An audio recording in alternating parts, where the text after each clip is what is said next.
Nous, nous cultivons parce qu'on a toujours des cérémonies à faire avec notre riz traditionnel. On a des cérémonies à faire avec la tradition. Par exemple, quand je meurs, c'est là-bas où ils vont prendre pour faire ma cérémonie. Ou bien si j'ai une cérémonie à faire, c'est le riz traditionnel, le riz cultivé, qu'on prend pour faire la cérémonie. On ne va pas acheter le riz de la boutique pour faire la cérémonie, c'est interdit. Il y a une partie, c'est le riz cultivé, c'est notre riz local qu'on doit utiliser. Sinon, il sera mal barré.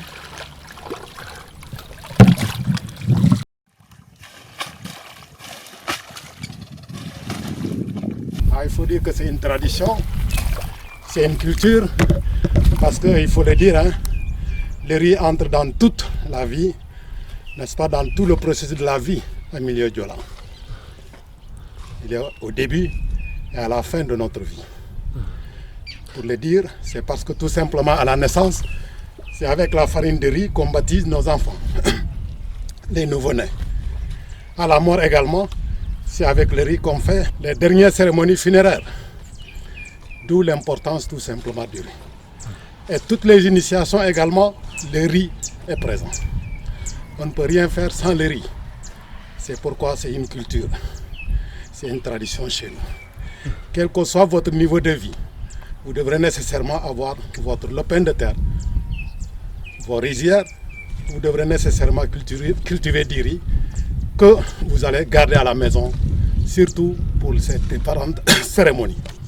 C'est parce que, avec la tradition, on est obligé de cultiver. Parce que sans la tradition, on ne mangera que le riz importé. Mais avec la tradition, il y a des moments où on est obligé de prendre le riz cultivé, le riz local pour faire la cérémonie.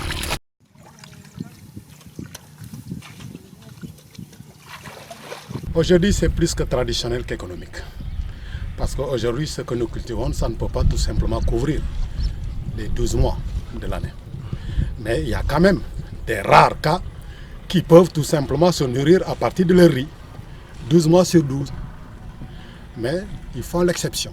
Parce que tout simplement, la population s'agrandit. Les familles sont nombreuses. Et vous savez, dans le milieu traditionnel Diola, dès qu'un père a ses enfants, dès qu'ils sont majeurs, donc ils partagent, n'est-ce pas, tous ces enfants, tous ces garçons, chacun a le pain de terre. Et donc vous savez, depuis nos ancêtres jusqu'à nos jours, ça veut dire que tout simplement ces parcelles se réduisent de plus en plus. Sans compter qu'avec la diminution de la pluviométrie, il y a des terres, des rizières qui ne sont plus exploitées. Et donc ça réduit considérablement, n'est-ce pas, nos terres cultivables. Des terres qu'on peut aménager. C'est parce qu'il y a des rizières où c'est interdit de prendre une machine. Comme les rizières du roi, c'est interdit. Il faut que le kajando. Et puis, il n'y a pas beaucoup d'espace pour payer une machine.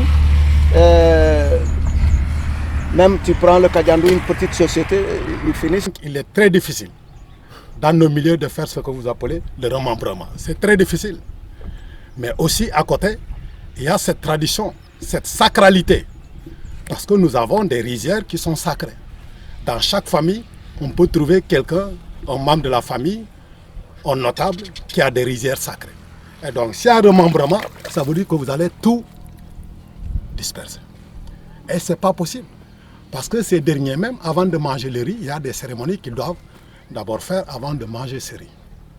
Et c'est pour dire que c'est compliqué aussi de notre côté. La sacralité de certaines rizières qu'on ne peut pas toucher. Vous faites du remembrement, vous touchez par exemple les rizières du roi, vous avez des problèmes. Vous allez avoir des problèmes. Ce n'est pas possible. Quelqu'un peut-être peut faire ça dans ses champs, mais pas toutes les rizières. Hein. Ça peut être un choix personnel, mais pas pour toute la communauté. Ici, on va moins, hein, parce que si tu en as beaucoup, tu peux diminuer. Tu vends, mais c'est pas comme ça. Hein. On vend rarement. Si on a une cérémonie, tu peux vendre ceux qui en ont besoin pour faire leur cérémonie. C'est tout. Parce qu'il faut que le riz, local pour faire la cérémonie là. On faisait du troc. Par exemple, ceux d'El-Balé, ils viennent avec leurs poissons, nous on leur donne du riz. Le troc n'a pas totalement disparu. Il se pratique, mais de façon moindre. Parce que tout simplement, aujourd'hui, il y a l'argent, c'est la monnaie. Mais tout de même, il y a encore le troc qui se fait en milieu Diola, comme dans d'autres milieux. Par exemple, j'ai du riz, mais je vais voir un pêcheur, il me donne une certaine quantité de poisson, je lui donne une certaine quantité de riz. Même avec le vin de palme, j'ai le vin de palme, je veux avoir du poisson pour pouvoir manger mon petit nyankata. Je vais voir un pêcheur qui a besoin également de quelques litres de vin de palme pour une cérémonie, je lui donne et il me donne du poisson. Donc le troc est toujours là. Mais également, on fait aussi des échanges avec par exemple certains animaux, les boucs, les poulets, les porcs. Le troc également existe dans ce truc. Et il n'est pas rare dans le temps, avec nos ancêtres, comme le poulet était rare à avoir pour certaines cérémonies, il te faut avoir un poulet. Et donc il n'est pas rare de voir quelqu'un qui va tout simplement échanger un petit carré de rizière, n'est-ce pas, à un poulet. Et ça, si vous le faites, il n'y a plus à revenir sur la décision. Ou sinon, tu peux échanger tout un chat avec un taureau pour une cérémonie. Mais dans ce cas, vous pouvez tout simplement revenir, reprendre vos rizières si vous avez un taureau à rembourser à l'individu qui vous avait donné le taureau. Mais si c'était un poulet, si c'est un poulet, jamais au plus grand jamais. Imaginez la contradiction.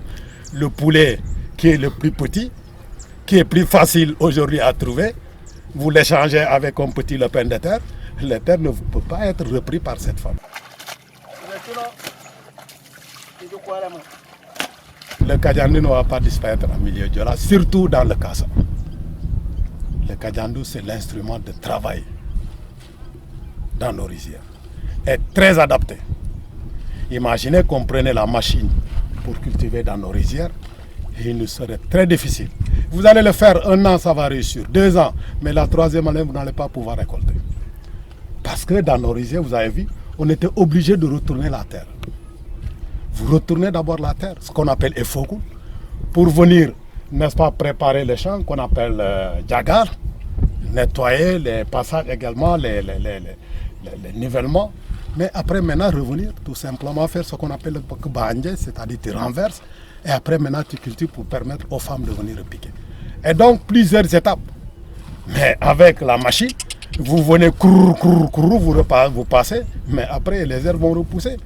Quand bien même il y a des herbicides. Mais les herbicides ne sont pas très bien adaptés, hein, parce qu'après il y a des conséquences énormes avec ces engrais chimiques. C'est pourquoi le Diola est très allergique à l'engrais chimique. Même aux semences qu'on nous donne, que l'État, n'est-ce pas, subventionne, qu'il distribue aux paysans, chez nous, hein, le vrai cultivateur Diola, dès que tu cultives après la récolte, tu enlèves les semences, tu sélectionnes tes semences pour l'année prochaine. Mais on ne peut pas moderniser tout. Il y a de ces côtés qu'il faut conserver cette tradition pour la transmettre aux nouvelles générations. Très traditionnel, très traditionnel. Elle est plus que tradition aujourd'hui, mais en même temps économique. Parce que, comme je l'ai dit tantôt, il y a certains qui comptent principalement sur ce riz, n'est-ce pas, pour pouvoir nourrir leur famille. Parce que tout simplement, vous allez dans le Moulom, c'est des gens qui ont beaucoup de rizières, ce n'est pas dans le Kassa, où nous avons très peu de rizières. Mais là-bas, vous cultivez 2 champs, ces 2 champs peuvent vous nourrir 12 mois sur 12. Donc, c'est en fonction des milieux. Dans le Kassa, surtout principalement dans le Woulouf, on n'a pas beaucoup de rizières. Voire même dans les Ayoun, dans le Selek. Mais vous allez à Djemberin, vous allez dans le Moulom, mais même à Djiremeit, même, c'est des gens qui ont ces rizières énormes. Vous cultivez vos rizières, vous récoltez, mais le riz là peut vous nourrir pendant les 12 mois. Et ça, c'est économique. C'est économique. Mais aujourd'hui, ceux qui sont de cette zone et qui sont des fonctionnaires, des agents de l'État qui continuent à cultiver, c'est parce que tout simplement, ils ont compris cette tradition. Qu'il faut préserver cette tradition, cette culture qui est la riziculture. Et même leur ministre Christian Sénat Diatta, quand bien même il était ministre, il cultivait ses champs. Et il continue à cultiver ses champs jusqu'à nos jours.